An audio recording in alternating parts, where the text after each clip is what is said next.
Psychiatrists of Reddit, what are the most profound and insightful comments have you heard from patients with mental illnesses? A clinical psychologist that worked in a clinic for mentally disabled children told me this. A young teenage boy with moderate mental retardation was talking about being smart. He said, "It's like looking out a locked window. I can see where I should be, but I know I'll never get there." I think this was so sad and profound. That was very profound and made me teary-eyed. I can tell you the best thing a therapist ever asked me. How long do you want to be dead? I was suicidal and this question saved my life. Whoa, that hit home. I've been severely depressed for a while and suicidal on top of it. There are more days than not where I am repeating to myself, I want to be dead. Right now. I want to disappear. I'm tired. Please let me die. Even now this is what is running through my head. But I never thought of it that way. I met with a woman whose fiancé died a few weeks prior to our first appointment. As you might expect, she was absolutely devastated. More so, because, as it turned out, he had suffered a massive aneurysm and died while they were having sex. On top of that, he had just proposed to her after over a decade of courtship. As she told me her story, described the taste of his vomit in her mouth, how helpless she felt, how guilty she felt for his death, her inability to save him, and the crystalline clarity of it all frozen in a one terrifying tableau. I found myself wondering what kind of man he had been. She felt so guilty about it all, because in her mind she had killed him. I asked her about him. She said he had been a biker, and she, his biker babe. In her eyes he had been larger than life. A gentle giant who wore his heart on his sleeve. A man who always tried to live in the moment. Now I was a young therapist then, and not a particularly skilled one at that. Old one at that. Old one at that. Old one at that. Old one at that. Old one at that. Old one at that. Old one at that. Old one at that. Old one at that. I said, knowing your fiancé, can you think of any other way he would have wanted to have died? She looked at me for a moment, shocked I think. So was I actually, and bursted out into gales of laughter. I mean gales, perhaps a bit hysterical at first, but when she finally stopped there was a twinkle in her eyes. She said, after he proposed I told him I was going to frick his brains out. The prophecy has been fulfilled. I once asked a kid who is a known pathological liar in my school why he lies so much. He replied, I honestly was bored at first. It was something to do, watch people's reactions. Then I noticed something. You can learn a lot about a person by the way they treat someone they can't trust. That gave me chills and I'm not sure why. Med student going into psychiatry in June-July. I had a schizoaffective patient, currently depressed and suicidal, had tried to kill herself in a fairly horrific way, generally very flat. Schizoid affects say, it's like I'm a right foot and the world is a left shoe. I don't fit. It probably doesn't feel as poignant if you haven't met her, but it was just a very clear and apt description of how she felt, and it was true. It really is hard for her to find her place in this world. I work at a clinic with severely mentally ill patients. I'm just a case manager, but I spend more time with them per month than the psychiatrists do in a year. I'm working with a guy who suffers from severe delusions of grandeur and paranoia. I asked him once if he might consider that his thoughts might be part of his illness. He said, well, I certainly hope not, because my thoughts are most of who I am. I hope I'm not just a sickness on the world. Surprisingly insightful commentary from a guy who pees in coffee cups. Speaking as someone who's going to be a psychiatrist in training in a few months, you are not just a case manager, you are a godsend. Saying this more for other people than for you, because you're probably aware of how awesomely valuable and underappreciated your job is. While in medical school on a psychiatry rotation, I had a patient with bipolar disorder who was admitted to the hospital because of a manic episode. During this episode, he experienced hallucinations and delusions, one of which struck me as pretty amazing, if not necessarily profound. He described how earlier in the day the entire universe had opened up to him. He saw the whole vastness of space with galaxies and stars right before him. Then, the love bug, some sort of higher being, manifested or crawled out of this vastness and bit him. Yep, he was bitten by an intergalactic, godlike love bug, and this was apparently a pretty pleasurable experience. As an aside, I remember my psychiatry attending, the boss, agreeing with me that this sounded pretty amazing, but pointing out how these experiences made it really challenging to get patients in a manic phase back to reality. Who wants to be a regular dude with all the challenges of daily life when you've seen the whole universe before you?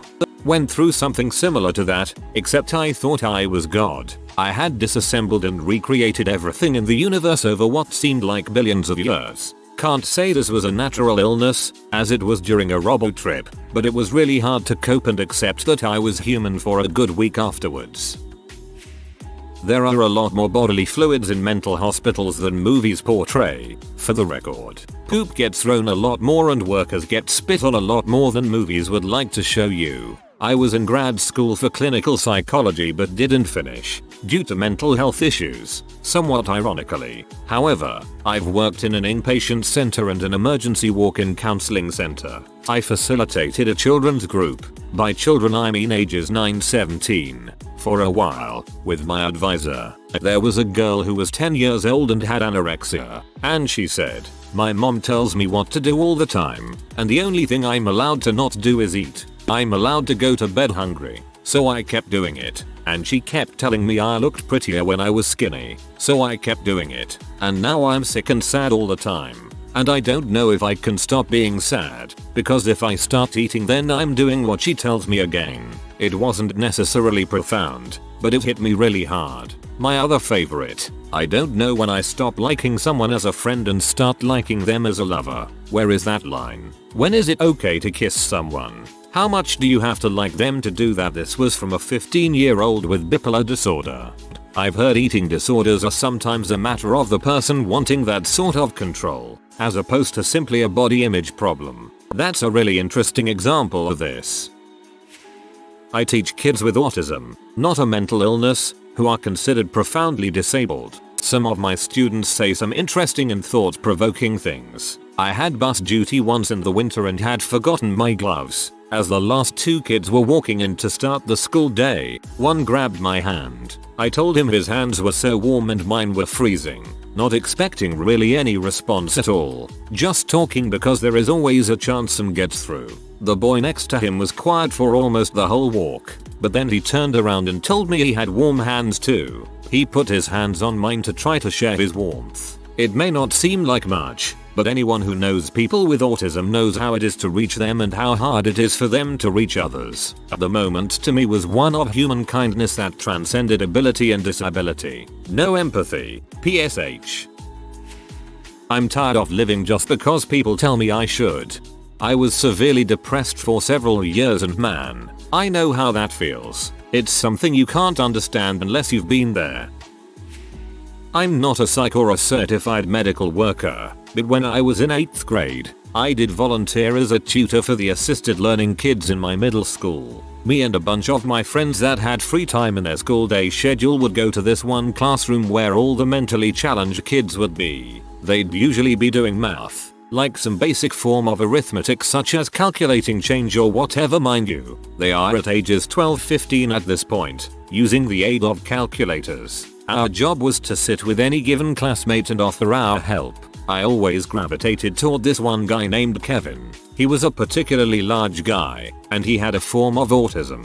I want to say Asperger's, but I'm not certain. He wasn't very good at regular social interaction, and tended to stare off into space, gape at people, play around with his hands, and make odd noises if he was uncomfortable. But he was great. I loved working him. First of all, he was doing better than fine with the math work. Yes, he needed a calculator, but he understood everything quickly. One day, the teacher, who was a rather strict old lady, was erasing the board, and he insisted that she missed a spot. As she moved toward an end of the board to erase again, he said no the other spot and then winked at me. He did this 3 times, and the 3rd time the teacher started thinking Kevin was playing around. But when she didn't want to erase it, he started having one of his fits. As soon as she turned around, he giggled and looked at me again. This changed my view completely. He knew that he had a condition.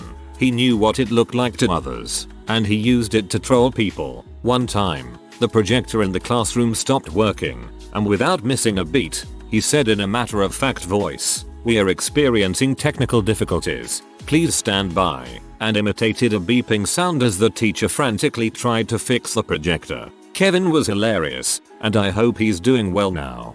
That's the best. I grew up in a small town and we had DJ. He had Down syndrome and didn't care. He would play jokes on all of us. He hung out with the school band a lot, and sometimes, intentionally, on himself. He had an amazing attitude and thought of himself as the ladies' man. I once treated a man who was classified as a paranoid. He lived across the river from the smokestacks of a power plant. Believing that this giant company was lying about how environmentally scrubbed their smoke was, he sprayed a large weather balloon with PAM and ran it up into their plume. He used a rope strung with reflective flags and left it until mid-morning. As soon as he saw company trucks heading his way, he reeled down the balloon and stuffed it in a refrigerator box. Company men walked up his road and demanded the balloon. They searched at his invitation, but found no evidence of it. He repeated this every day for a week and his property was searched every time.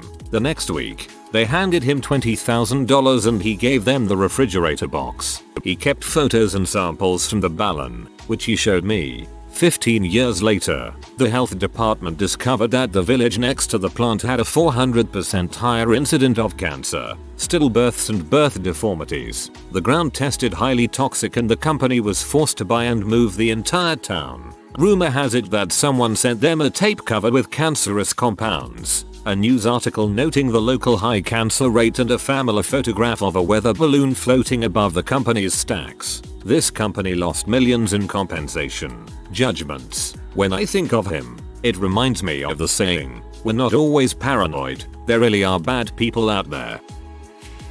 I've told this story before, but it had a huge impact on my outlook of life. I used to work at a group home for adults with mental disabilities. One woman in particular was just a genuine angel. Always positive, outgoing, friendly, hardworking, and just absolutely a pleasure to be around. One time we were at the store and these two teenage boys started laughing at her and whispering loudly about the retard. I was getting furious, but she just turned to me and asked if I wanted a bag of Skittles. When we left the store, I mentioned how well she handled herself. She just looked over at me and grinned and said, "I could see you getting mad. I thought maybe Skittles would make you feel better. She's got a far better grasp of how to live than I ever will."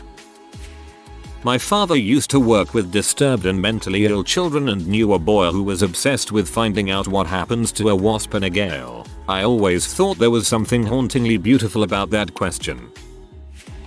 My father worked in Day Institute for the Mentally Disabled. One of the patients would sneak away, put on overalls and pretend to be one of the staff. When vans backed into the delivery bay, he would wave them and saying, "Back, back, keep going, a bit more, back," smash, straight into the wall. One time, the driver jumped out and screamed, "Why the heck did you do that?" The patient cupped his hands to his mouth and made a harmonica sound. Then he opened his hands and said, "Look, look. No harmonica. That's profound." I just checked the definition of profound to see if this story was in fact such, very great or intense. I uphold your ruling. I know girl in her 20s who acts like someone much younger. I asked her why she watched Hannah Montana and the Wizard Show, the one with the super hot mom. She said, "Because I like it." I said, "But people your age do more grown-up things." She said, "People my age don't make me smile as much as these shows do." I didn't know what to say. To a certain extent, being an adult means that you are free to do some things just because you like them and you don't need to justify it to anyone. Sitting in a graduate therapy class, my professor brought in a former patient who was extremely bipolar. She had been homeless and so many bad things had happened to her. She said one thing that stuck with me throughout my entire career so far. She said, "If you want to help me, don't tell me how to drive a car," meaning herself. "Get in the car and drive with me." Best advice on helping people ever. I was working on a project where I had to look at the Facebook activity of depressed individuals, previously screened. The most profound thing I noticed was they were all smiling in their pictures. You just can't tell who is severely depressed just from the look of them. Even depressed people smile. My sister is clinically depressed, and one of the things she always used to say was that someone who is truly never happy is always happy at the appropriate time. My mom works with disturbed individuals. Her best story was one of my patients once asked me how I knew whether this wasn't just one of the things I see sometimes. Apparently she couldn't answer. Counseling psychologist in training here. I think movies that portray people who are insane or mentally ill as insightful and wise may not be quite accurate with their depictions of them. It's probably more accurate to say that they experience the world in a very different way and thus offer a very different and unique perspective on life. But I do have to say that if there's one thing I've learned from my work, it's that society has a lot of ground to cover in improving their attitude towards the mentally ill. There's a quote from Dave Chappelle that has stuck with me for quite some time. The worst thing to call somebody is crazy. It's dismissive. I don't understand this person, so they're crazy. That's balls. These people are not crazy. They're strong people. Maybe their environment is a little sick. Yeep. A lot of people tend to think of people who suffer from a mental disorder as weak, and let me tell you, I have the utmost respect and admiration for my clients who have been dealt way shittier cards than I have in life and continue to truck through their lives as best they can. I mean, it's easy for someone who has never experienced significant depression to say something insensitive like just get over it. Imagine suffering from emotions that you can't control, or being caught in an abusive relationship and then hearing someone say I can't understand why you don't just leave them. It's terrible. It's unfortunate. But sometimes my work with my clients consists of helping them cope with the general lack of compassion that they experience in a lot of their relationships outside of therapy. As for me, through my clinical experience, I've come to believe that experiencing suffering can actually increase one's capacity for compassion towards others. It's like the more you understand what it means to feel pain, the more you can and are willing to understand someone else's. You might even share in some of that pain to help relieve them of some of that pressure because you remember how bad it felt to be alone in it. Anyway, I thought this was a great idea for a thread. I'm new but I really love seeing the generally supportive nature of the Reddit community. It's heartwarming for someone like me who tends to hear a lot about the other, darker side of the world. A friend of my dad told us that one time at a dinner party about this one bright university student he had as a patient. He was admitted to the psych ward and was kept a close eye on. When he was admitted he complained of having unusual racing positive thoughts. He was always a negative, antisocial, atheist, and anxious person. But this one night he changed, and his view of the world changed. He himself called it metanoia. He said his existence suddenly made sense to him after years of searching for the truth. He said crazy stuff like he discovered the meaning of life. You choose. You can choose to be selfish, and you'll die alone. But be compassionate, and you'll die with love. There's two main rules in existence. 1. The universe is about balance. 2. Good choices lead to infinity while selfish choices extinguish themselves. He began saying how the universe is full of life, even our own galaxy. At this very moment the universal beings are waiting for us to mature and to search for them. Because rushing something so beautiful would be a waste, similar to how a baby grows in a womb. Humanity will have an amazing future as long as they collectively agree on a greater good, because nature teaches us that evolution occurs when like entities work together to support a greater entity. Humanity's future will be full of bliss and wonder, and placing your mind as if you were a part of this entity's formation rather than just thinking about the formation of yourself as an entity will help alleviate negative emotions. The truth is that you were already formed at birth, and now your goal should be to help birth a greater entity, humanity. Death means nothing, because the fact is there is no death, there is only birth. I normally hate when I chime in like this, but this one always sort of stuck with me. I'm not a psychologist by the way, but I volunteer at a suicide crisis hotline. A lot of little moments stick with me. One person would call me from a hospital during my late night shifts. I don't have any records, but they definitely have a disorder. Calls last between 30 seconds and 5 minutes. All depends. Anyway, they call one evening and we talk. Eventually we talk about the holidays and I mention that this holiday has gone by pretty quickly. In fact, the whole year seems like it went by so fast. They respond, they all do, and hung up. Sad, I guess, but it stuck with me. There was another time when we got on the subject of people and relationships and I lightly touched on the fact that the person I was with seems so different than who they were before. Their response was, times change. People change. Hangs up. As someone who has called a hotline, thank you. Even if you never know the outcome, what you do helps. My great uncle Gordy suffered from schizophrenia. I was quite young the only time I met him, so I don't remember much about him, but he loved to draw and write. Ultimately his paranoia and the voices perceived in his head told him to burn most of his art and writings, but one picture of his survived. I don't have a photo of it at my current apartment, but the caption underneath it really stuck with me my whole life growing up. I am seeing through the emerald eye of hope again. What a thing is hope. That dies and will not stay dead. Gordon Person. It is tragic to me that I wasn't able to read anything else he wrote, and that he died when I was too young to know him really. I think I would have liked my great uncle. I work with a variety of mental kids, from high functioning autistic children to 15-year-olds that wear diapers and are working on feeding themselves independently. One of the autistic kids apparently didn't say thank you for something, and one of the ladies I work with scolded him saying, "People aren't going to put up with that in the real world," and he said, "Yes they will. Most people think being autistic is the same as being retarded. I can get away with a lot of stuff." Kind of shuts us all up, because it's true, sadly. Coasting by life is the best way to live. Why? Because life was meant to be enjoyed, not spending your entire life working, just so you can work more at something you absolutely hate just so you can live in a fancy house with tons of money. I would be absolutely happy with my life if I was living out of a van, but still had the opportunity to get up every day and go do what I love. It's shocking to me that people waste their lives for pure objective objects. To me, if the world is still turning, and nukes aren't detonating on the horizon, that day was a good day.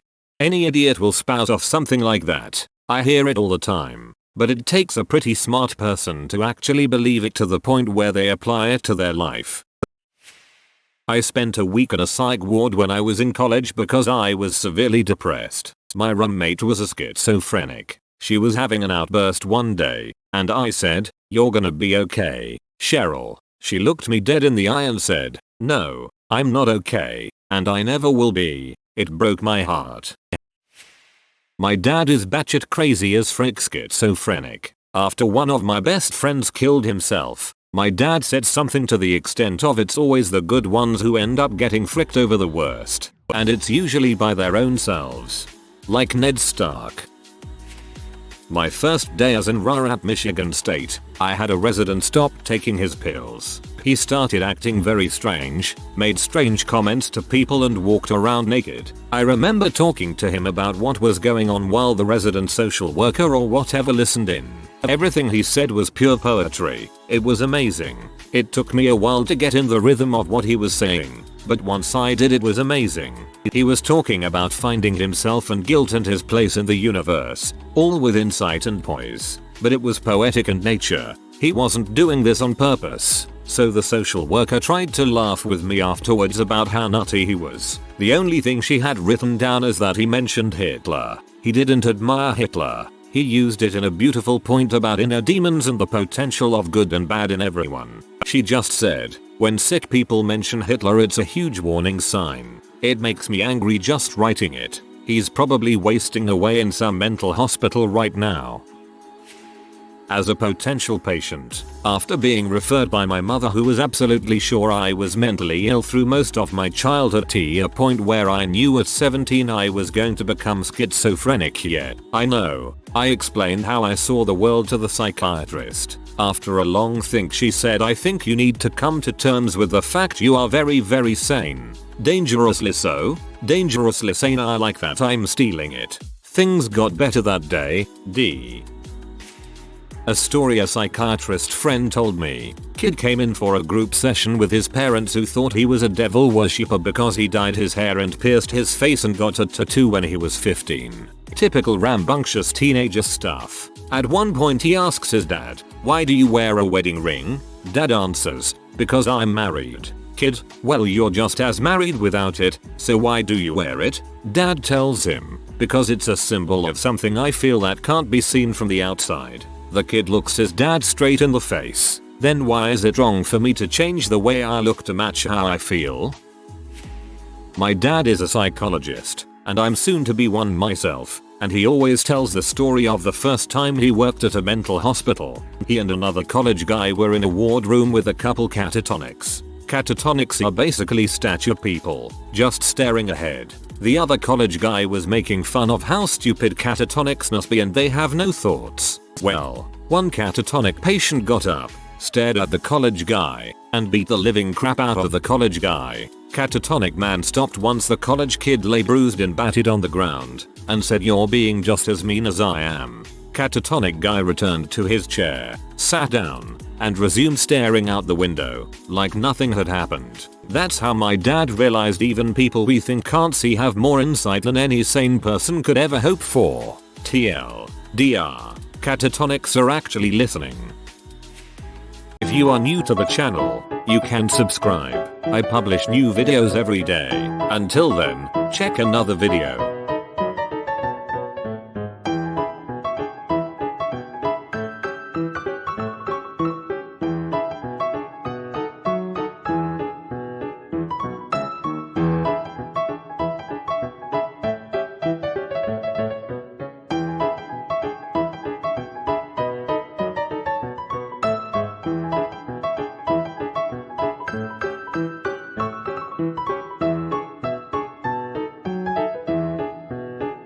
Bye for now.